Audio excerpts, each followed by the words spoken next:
Hello guys, അപ്പോൾ ഇന്ന് രണ്ടാമത്തെ നോമ്പാണ്. രാവിലെ എണീറ്റ് കിച്ചണിൽ പോയി സോക്ക് ചെയ്ത നട്ട്സൊക്കെ എടുത്ത് കഴിച്ചു. പിന്നെ കറുത്ത മുന്തിരി വെള്ളത്തിലിട്ട് വെച്ചിട്ടുണ്ടായിരുന്നു, അതും കഴിച്ചു. അതിൻ്റെ വെള്ളം കുടിക്കാൻ പറ്റുമെന്ന് കരുതിയ, പക്ഷെ എനിക്കത് ഇഷ്ടമായില്ല. അവസാനം മുന്തിരി മാത്രം ഞാൻ എടുത്ത് കഴിച്ചു. പിന്നെ മുട്ട പുഴുങ്ങിയതും കൂടി കഴിച്ചു. അപ്പോഴേക്കും ടൈം 5:15 അങ്ങനെയൊക്കെ ആയി. പിന്നെ കിടന്നുറങ്ങി. പിന്നെ രാവിലെ എഴുന്നേറ്റ് മോൾക്ക് മസാല ദോശ ആക്കി കൊടുത്തു. അതിനുശേഷം ഇന്ന് ഹസ്ബൻഡ് ഫുഡൊന്നും കൊണ്ടുപോയിട്ടുണ്ടായില്ല. ഉച്ചക്ക് ഫുഡ് കഴിക്കാൻ വരാമെന്ന് പറഞ്ഞു. അങ്ങനെ ഞാൻ ഫുഡ് ഉണ്ടാക്കാൻ തുടങ്ങി. ചോറ് ഞാൻ കുക്കറിലാണ് വെക്കുന്നത്.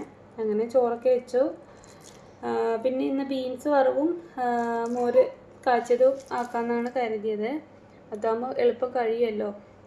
പിന്നെ ഇതൊന്നും രുചി നോക്കാൻ പറ്റാത്തതിൻ്റെ സങ്കടം എൻ്റെ മുഖത്ത് നന്നായിട്ടുണ്ടായിരുന്നു. കാരണം ഇതെന്താവുമെന്ന് എനിക്കറിയില്ല. ചിലപ്പോൾ ഉപ്പ് കൂടും. സാധാരണ ഞാൻ ടേസ്റ്റ് നോക്കി വെക്കുന്നതിന് തന്നെ ഉപ്പൊക്കെ കൂടാറുണ്ട്.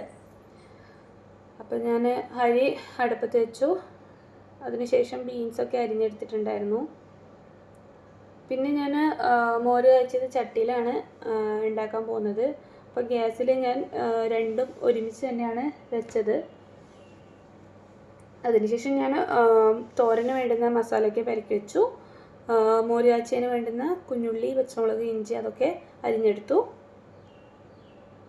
ഇതായത് രണ്ടും ഞാൻ കുക്ക് ചെയ്യാൻ തുടങ്ങി. പിന്നെ ഈ നോമ്പെടുത്തിട്ട് ഫുഡ് ഉണ്ടാക്കുന്നവർ സമ്മതിക്കണം കേട്ടോ. ഈ രുചിയൊന്നും നോക്കാതെ അവർ എത്ര തരം കടികളും നോമ്പ് തുറക്കുന്ന ടൈമിൽ എന്തൊക്കെയാണ് ഉണ്ടാക്കുന്നത്, അതൊന്നും എനിക്ക് ആക്കാൻ പറ്റില്ല. കാരണം എനിക്ക് ടേസ്റ്റ് നോക്കാതെ ഒന്നും ആക്കാൻ പറ്റില്ല. ഇത് തന്നെ ഉപ്പൊന്നും നോക്കാതെയാണ് ഉണ്ടാക്കിയത്. അതിൻ്റെ കുറവുണ്ടായിരുന്നു, കുറച്ചൊക്കെ ഉപ്പ് കുറവായിരുന്നു അതിൽ. അങ്ങനെ മോര് കാച്ചിയതും തോരനൊക്കെ ആയി.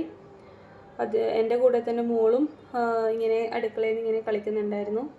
അതിനുശേഷം ഉണ്ടായ പാത്രങ്ങളൊക്കെ ഞാൻ കഴുകി വെച്ചു. ചോറ് വാർത്ത് വെച്ചു. ഞാൻ കുക്കറിൽ തന്നെയാണ് ചോറ് വാർക്കുന്നത്.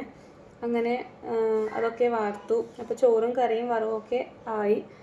അവസാനം കിച്ചണൊക്കെ ഒന്ന് ക്ലീനാക്കി അടിച്ചു വാരി വെച്ചു. അതിനുശേഷം ഞാൻ പിന്നെ മോൾക്ക് ഫുഡ് കൊടുത്തു. മോൾക്ക് ഫുഡ് കൊടുത്ത് കഴിഞ്ഞിട്ട് അവളെ ഉറക്കാൻ കൊണ്ടുപോയി. അവളങ്ങനെ ഉറങ്ങിയതിന് ശേഷം ഇതായിപ്പോൾ 3:10 അങ്ങനെയെല്ലാം ആയി. അതിനുശേഷം ഞാൻ കുളിച്ചു. അപ്പോഴേക്ക് ഹസ്ബൻഡ് വന്നിട്ടുണ്ടായിരുന്നു. അവർക്ക് ചോറും കറിയൊക്കെ എടുത്തു കൊടുത്തു. അപ്പോഴാണ് പറഞ്ഞ മുട്ട ബുൾസൈ വേണമെന്ന് പറഞ്ഞു. അതും ആയി കൊടുത്തു. അങ്ങനെ ഹസ്ബൻഡ് ചോറ് കഴിച്ചു. അപ്പോഴേക്കും മോളെ എഴുന്നേറ്റ് വന്നു. ഹസ്ബൻഡിൻ്റെ സൗണ്ട് കേട്ടപ്പോൾ തന്നെ മോളെ എഴുന്നേറ്റിട്ടുണ്ടായിരുന്നു. അതിനുശേഷം ബാങ്ക് കൊടുത്തു. അപ്പം ഞാൻ വിളക്ക് വെക്കാൻ പോയി. വിളക്കെല്ലാം വെച്ചിട്ട് കിച്ചണിലേക്ക് നോമ്പ് തുറക്കാൻ പോയപ്പോൾ പാവം ഹസ്ബൻഡും മോളും കൂടി എനിക്ക് നോമ്പ് തുറക്കേണ്ട സാധനങ്ങളൊക്കെ റെഡി ആയിട്ട് വെക്കുന്നുണ്ടായിരുന്നു. അപ്പോൾ ഹസ്ബൻഡ് പുറത്തുനിന്ന് കുറച്ച് ചായക്കടികളൊക്കെ കൊണ്ടുവന്നിട്ടുണ്ടായിരുന്നു. അങ്ങനെ അത് ഞാനും മോളൊക്കെ കഴിച്ചു. അപ്പോൾ ഇന്നത്തെ